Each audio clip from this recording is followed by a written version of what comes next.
Narito kami ngayon sa may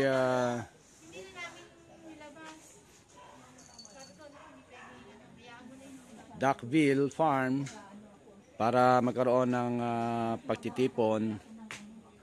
At kita nyo naman distancing namin, no? 2 meters. Yan, ang iba nasa likod. Ato sa kabila ng bakuran yung dalawa. Yung isa ay yung dalawa ay nandito. At yung isa ay busy sa pagluluto. O, di ba kailangan ng tulong dyan? Ito kami, yung mga pusa ay nakapila na para sa pagkain. Ayan, ayan. Video call mo dyan? Wala. Nakabinibideo ko lang, wala. Hindi na ano. So, dito kami ngayon sa may Duckville. At nagkakaroon kami ng meeting. So ito na yung ating Duckville Farm.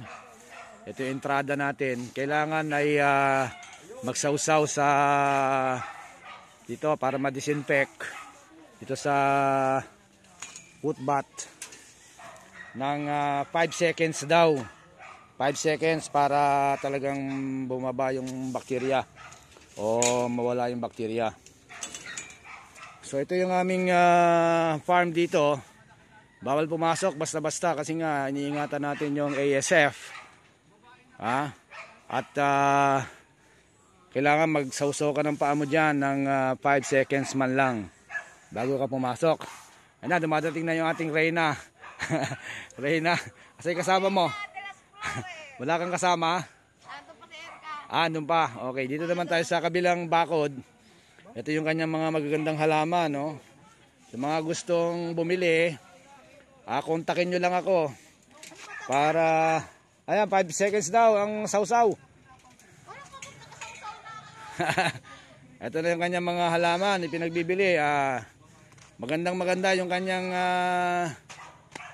halaman dito. Mga bagong tanim lang ito pero marami nang namimili dito. Dati mga talbos-talbos at mga peche ang tinatanim dito, pero mas maganda palang pagkakitaan pagka mga ornamental plants. So dito sa ating Duckville Farm ay meron na ring halaman. So pag panahon ng rambutan ang aming kinakain dito. So ito yung mga bagong tanim niya, bagong awat, iba't ibang halaman, mayana, may mga variegated plants din siya. Yan, no, magagandang mga halaman niya.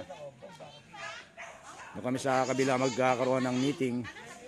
Ito ang kanyang mga nihandang lupa na gagamitin para sa pagtatanim ng kanyang halaman. Ito, mga naani na niyang luya. Yan, o.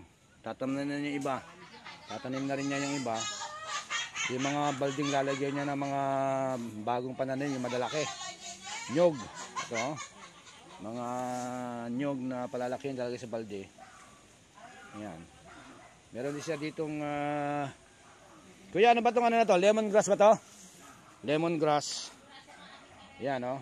Ang lemongrass. Kasi kuya, sinisipag siya kasi nakakabenta siya ngayon ng mga ornamental plants. Dati puro mga gulay ang tanim niya. Medyo matumal, mas mabenta ngayon ng ornamental plants. Kaya yun ang kanyang ngayong pinagkakakitaan. Sa mga gustong bumili, mga magkano ba benta mo ng mayana? Yung pula na mayana, magkano ang benta?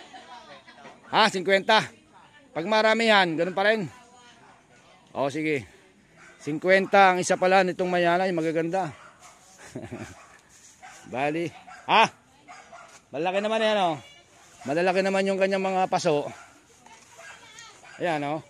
Pagkaya na-stabilize na yung kanyang ugat, lalabas niya dito para maarawan. So ito naman, kitang-kita naman yun, ang ganda, malalaki. 50 pesos lang yan. Sa labas